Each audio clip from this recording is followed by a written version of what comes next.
Another day, another price rejection, but analysts are coping and hoping for a 120K Bitcoin by February 1. Bitcoin, crypto, morning tea, hey. Good morning, everybody. My name's Matty B. That is Scaramucci's. This is your morning TA. A brief glimpse into the crypto markets where the sun's shining, where the wind's blowing.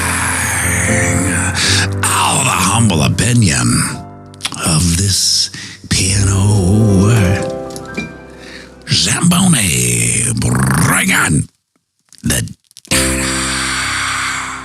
The FOMO index has jumped up to 84 from yesterday's 76. Bitcoin dominance, 57.5%. 24-hour volumes, 182 billion. And the overall market cap is 3.61 trillion. Give or take 100 million. Well, on Donald Trump's day 2, Ross Ulbricht's life behind bars came to an end, and the market reacted bullishly with a late afternoon run-up.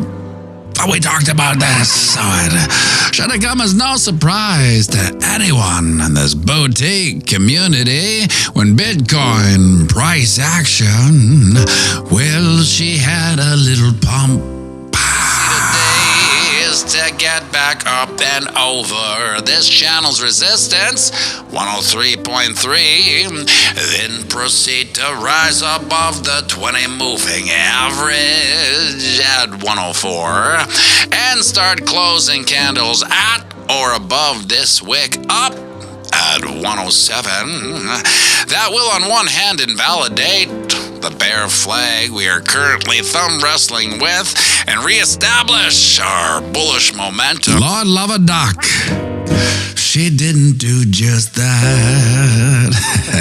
After bottoming at the 50 moving average, price action started to creep up, bumping past our channel of eternal monotony's resistance, then crossing bullish past the 20 moving average, then peaking out at 107.2, closing a candle at 107, but has fallen down to a time of production 104.8, which is exactly on the 38.2% fib. Now, in textbook trading fashion, I would expect to see continued bearish pressure down to retest this channel's resistance, now acting as support, which is also the 61.8% fib down at 103.4. This would also reinforce this rejection scenario we're currently living through, as this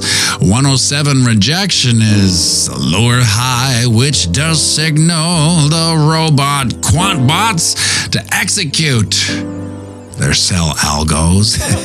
Our next run-up will be paramount to where we'll end January, and the scenarios are laid out quite simply. If we get a bounce from 103.4 or possibly 104.8 where we are now, but fail to candle close higher than this 107 close, then we'll likely close out January in this 100 to 102K area. But and I say if our next run-up does candle close above 107, it will signal to the market that the bulls are back. And that continued bullish pressure could end January in this 110 to 112 area, aka all-time highs, and set up February 2025 as quite possibly the month that will change most of your lives.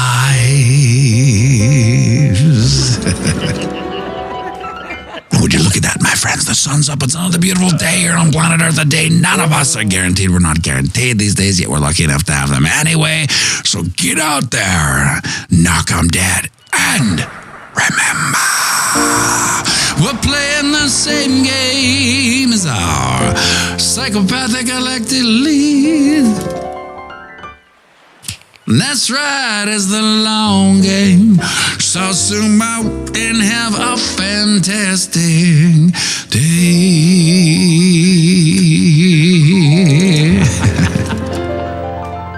And we'll be going live right away, so grab yourself a coffee, join me for a quick one, and by all means, sing it with me now. Or on the banks of boom to spang, Bitcoin, crypto, morning tea. Hey, whoa, cha-cha-cha-cha.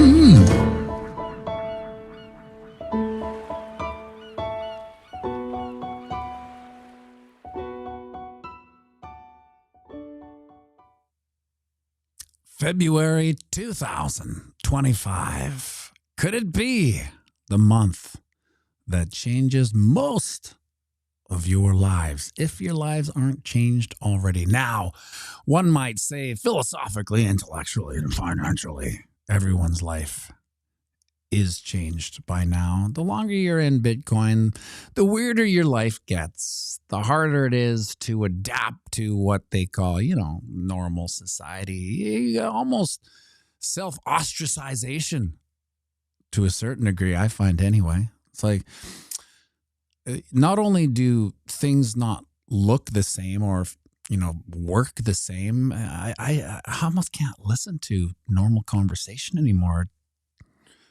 Starts getting weird, because like I'm biting my tongue most of the time, like not wanting to ape into the conversation with a bunch of, what are you talking about? So I end up actually keeping my mouth shut more or less these days. Just, I guess out of kind of social apathy. It's like, I don't care anymore. I don't care. But it's amazing. And when I look at social sentiment on Bitcoin, it's kind of around where it was in 2022 in the bear market. And that makes sense because a lot of the people I feel have rejected, anyway, the normies in my life that I see from day to day, at the squash club, they've almost rejected it.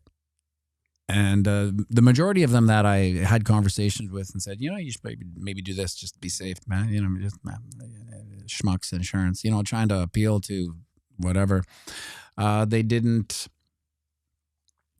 listen. And so they're even more rejected of it. They don't even want to talk about it. And I get that. I would probably be the same way. Stinky Pete, everyone, how are you? Hey, how are you? Pianomattyb, Bitcoin, how are you? Sneaky Pete over in BC. I always picture like Pete, myself, Jen Friesen, BC Alf, all of the Canadians. You know that meme where it's like they're almost royalty on a balcony looking down and is smug? I feel like that's the Canadians looking down at the Americans with the 5 inches of snow now. It's like 5 inches of snow that doesn't even register as a thing up here. We just, that's absolutely normal. It's cute, and I like to see it. And I know it's very bizarre in Florida to have snow, especially even in New Orleans. It's maybe even more weird. No, I guess it's more weird in Florida.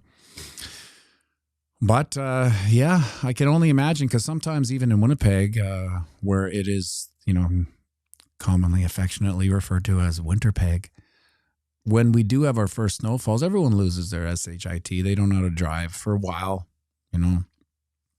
E-money. There's snow in Galveston. That's deep South Texas. Take your dadgum weather back. Hey, it's not our weather. It's not our weather. It's just that we are normalized into winter. It has no effect. In fact, if it does anything, it makes us more disciplined when it comes to doing nothing, if that makes sense. Like we hunker down in the winter. I think that's why there's so many people, so many musicians from Winnipeg in particular. It's a strange ley line energy winter, do nothing but be in a band type of atmosphere in Winnipeg that creates so many big names, I suppose. Off the top of my top of my head, it would be the Guess Who, Burton Cummings, Bieber was from Winnipeg. Is that it? Well, there's a bunch of other Canadians, one that you probably wouldn't know. The Watchmen were pretty big. The Crash Test Dummies. Actually, it's funny thing's going to happen. In a week and a half, Kyle's out of town on the live piano bar. And I didn't look for anyone, right? Because there's nobody in Winnipeg. There's nobody can do what Kyle and I do. If there was, it would be ever rotating. But no one can do it. So he's away. I think he's in Toronto visiting his brother or something like that. So he's like, we tried to get our, Trevor to do it, but Trevor was already, Pianomattyb, do you own a snowmobile? No, I don't have a snowmobile. And he couldn't do it. So we were like, I don't know. And I threw my hands up and I'm like, well, I'm not going to go deep and turn someone who can't do the gig into someone who might be able to sit in, because it's too hard on me. At the top of our game, it's a super hard show, with the live stream and the comments and the live crowd and the fundamentals of the bar itself. It's a hard gig. So to put someone in it who doesn't know what to do is hard. And then I was just like, well, I'll either find someone or I didn't. And it turns out someone DM me on, I think, on my Facebook page, and I never look at my Facebook page like ever. And I just happened to look for it because I did an ad for the GEMINI for like birthday things I do once a year, because they don't do any marketing. I have to do it myself. And it was a guy saying, hey, if you ever need a fill-in, I can play a bunch of songs. I'm a singer and I can play finger drums. And I totally forgot. Anyway, long story short, he's going to be doing it next Saturday with me. And guess what?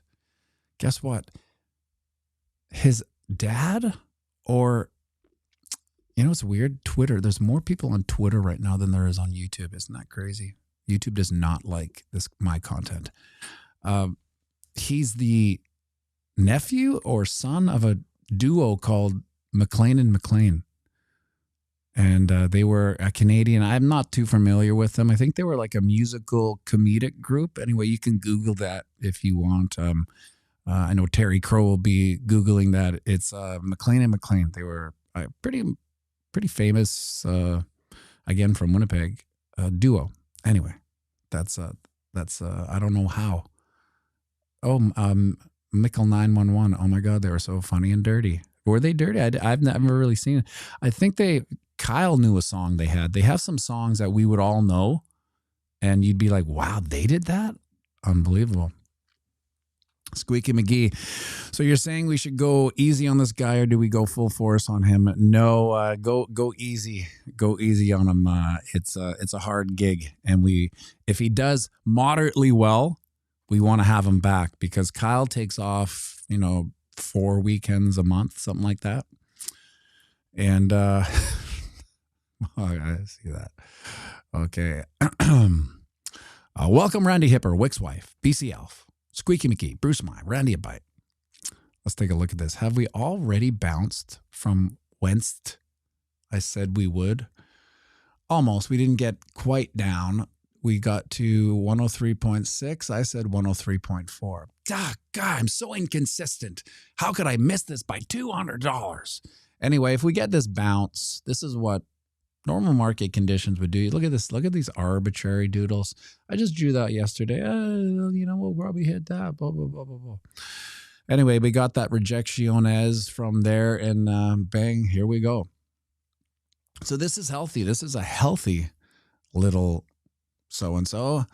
We like to see the market do this. However, truth be told, I like to see the market rip. I like it to rip our faces off. To me, it's more exciting. And as we enter the final stage of the 2025 Bull Run, Laser's best doodles in the game. Yeah, underrated doodle game, Pianomattyb. I think I'll make a shirt, underrated doodle game. No one will know what the hell that means.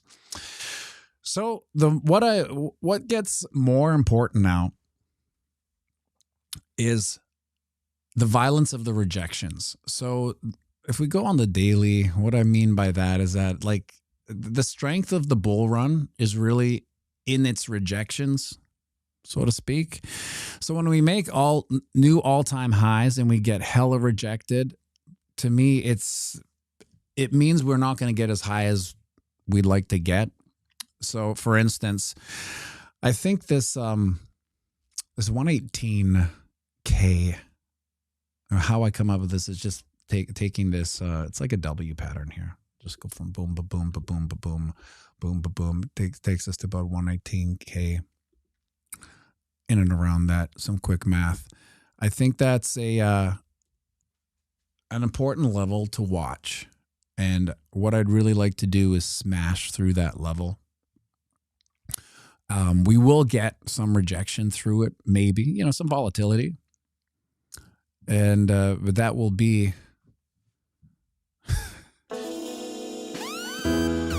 Let's make some doodles, a.k.a. Sneaky Pete. Apology for men. Let's do some doodles, a.k.a. astrology. Let's see if I remember the lyrics. For men, I'm looking at a quarter. This is gonna kill me. I actually put it down.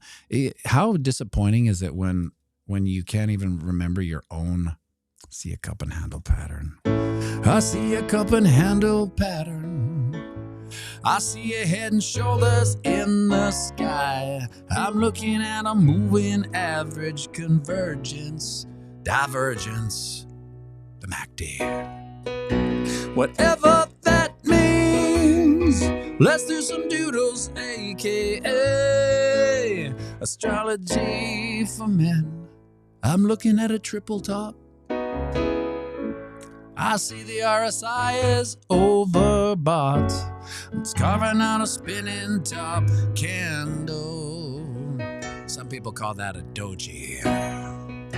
Whatever that means, let's do some doodles, a.k.a. astrology for men. Oh, those kooky little lines.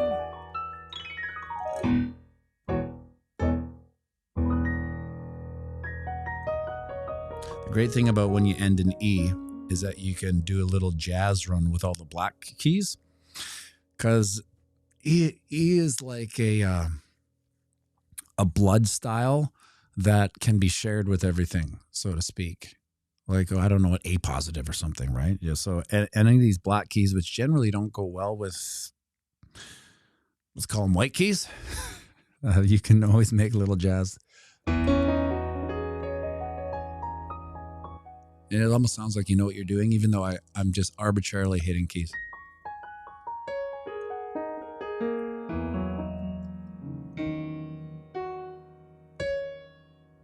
The beauty of E major. How did we get on that? Jesus, that's Sneaky Pete's fault. That's Sneaky Pete's fault, isn't it? He got me on astrology for men. Where were we talking about here? Yes. So 118 being the key metric. I mean, some people might be saying 118. Oh, we'll be lucky if we even hit it. Well, I feel like the ducks, political ducks, are getting put by the pond, so to speak. Certain things can't happen unless other things happen. Like, so everyone was up in arms about the day one Ross Ulbricht not getting released, right? And Trevor rejection pattern, something I'm very familiar with. Yeah. Certain things have to be in like there's a system, and I'm as stupid as I think most politicians are. I think we're entering a new phase where stupidity isn't the prerequisite for office. I know it sounds bizarre because it's been the prerequisite for office for a couple decades now. Stupidity and psychopathy. And now psychopathy never wanes. There's always strong degree of psychopathy in all politicians, but I think stupidity might be waning, and it might be, instead of stupidity, let's take the stupidity out and let's put business prowess in. It's a crazy idea, but why don't we run this country, like a business? As all countries are legal fiction corporations, right? But we don't have to get into that. We don't have to get that deep. So they are, or that's why I say I'm not really patriotic, because I'm not tribal to a company. This is just, I live in a company called Canada. You can check that out if you have a lot of time on your hands today. You can check out legal fiction and corporations, and that's why I can, anyway, we're not going to get into it. But maybe he's going to run it like a business, and when you are going to enter into a strategic Bitcoin reserve, maybe you need certain ducks by the pond. Like for instance, you need certain tax liabilities, certain accounting protocols to be implemented before banks take on Bitcoin, et cetera, et cetera. As much as we would like, hey, strategic Bitcoin reserve, and then let the cards fall where they may. It's a lot of moving parts for the normie dinosaur boomer era of that, are still in power, so to speak. They don't want it. B, they don't understand it. And C, they're, maybe a little bit too naive and stupid to implement it.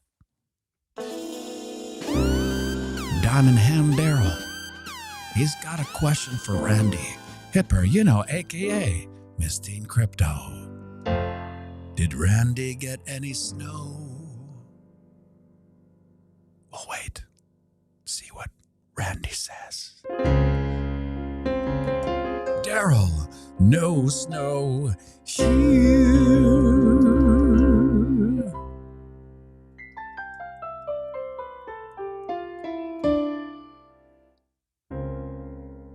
No snow.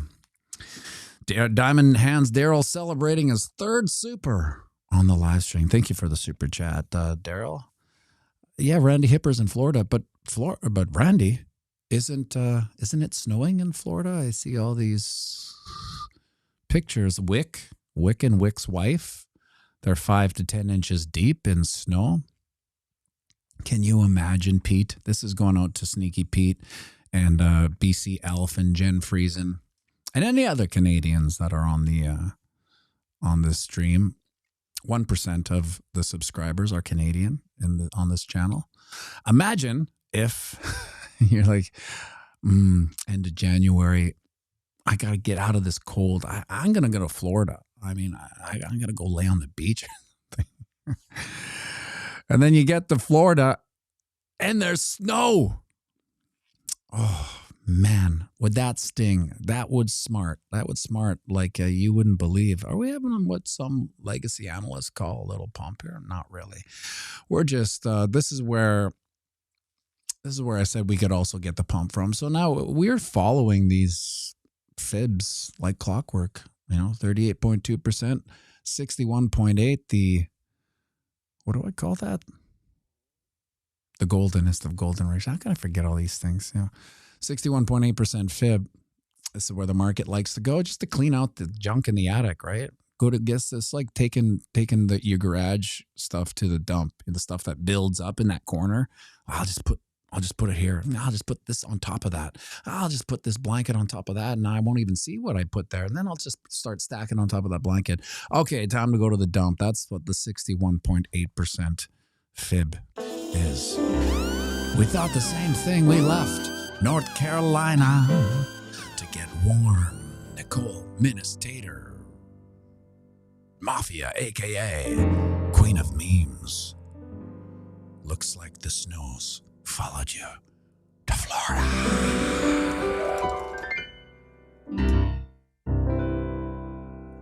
That would be sad.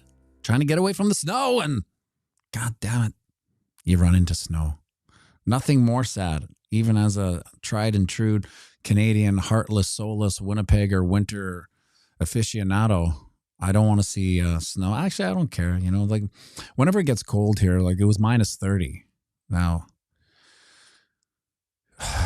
if you think 5 inches of snow is hard, Imagine walking out your door to minus 30. It immediately hurts. That's like, it's unbelievable how much cold hurts. Sometimes like last week I had to take minus 9. That's balmy. I had to take the garbage out, I missed it because Wednesday's garbage day. And I just went out in my shirt, right? I'm just taking the garbage for like 100 feet maybe. And oh my God, within 5 to 7 seconds, the pain starts to surround exposed skin. And you can't believe how much your skin is now hurting. And then slowly you start thinking, oh my God, I'm not going to make it back to the house. I'm not going to make it. It's almost like Total Recall when he went out into the atmosphere and he was fine for a second. It's like that. And then all of a sudden it starts creeping up. And you realize, oh my God, if I don't get back into my house, I'm going to die taking out the goddamn trash. Isn't that how it works? Taking out the goddamn trash and you end up dying. That's what some Winnipeggers' probable fate is, taking out the trash and almost dying. Let's take another deeper look at the weekly chart here. We are having a massive rejection. I mean, it's not massive, but these are the things. These are the metrics we gotta break out of. We don't want to close under this, or one might say we'll follow this doodle. Listen, I don't make the doodles. I conjure them from the universe, and then it flows through me, and I make arbitrary doodles on charts. And it just so happens that the candles like to follow these arbitrary doodles. It's not my fault. So would we see that? That would take us to the end of February. Man, I wouldn't, as a gambling person and a probabilities pioneer, I'd be remiss to think if we hit 95 in the end of February. It would be it would take social sentiment to below 2022's low, which we are basically at now. We are at the amount of interest as 2022 bear market, which is bizarre, but can be explained in many different ways, I suppose, and I've explained it ad nauseum. Have you smashed the likes like 77? The shout out for good old Duk Duk. I think I had something here. Nope. Oh yes, this was what I was thinking. The panic going on in the psychopathic elected elite Davos panel. Trump has won and we have lost. This is the greatest comeback in political history. Therefore, he thinks he can do anything. When am I going to get hired for voiceovers already? This is crazy. We need to also factor in not only who's won, which is Trump, but who's lost, which is to say, us. Very poetic. The European Union have misread the direction where events were going. That's because they're so clueless and they're so tone deaf as to what people actually want. The causes that it is interested in, including climate change, are simply being gradually kind of marginalized as something new moves into the center. It's so crazy. Like, how wrong can you be forever? I have these arguments with people, and let's just take everybody knows which side of everything I'm probably on, right? And so when I get into these discussions, I go, listen. I'm going to be on this side of history. You're going to be on that. And the best part is that the truth will always come out. And then, you can laugh at me or I'll laugh at you. 9 times out of 10, I'm going to be laughing at them. That's the way things work. Make sure you like and subscribe and share this video.